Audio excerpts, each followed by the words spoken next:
हजुर आज मैले हजुरहरूलाई सुँगुरको मासु पकाएर खाने तरिका सिकाउँदैछु। मैले यहाँ अलरेडी काटिसकेको छु। यो पानीमा लाउने मैले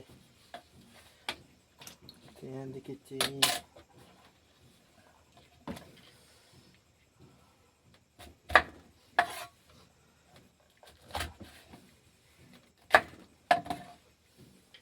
खोर्सानी लाउने।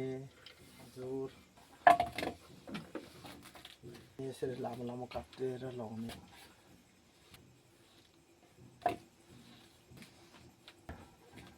बारे मसला लाउने, जिरा पनि लाउने, हल्दी लाउने, टेस्टिङ पाउडर अलिकति लाउने, हजुर तेल नलगाउने हजुर, र तेजपात लाउने हजुर, अनि पकाउने।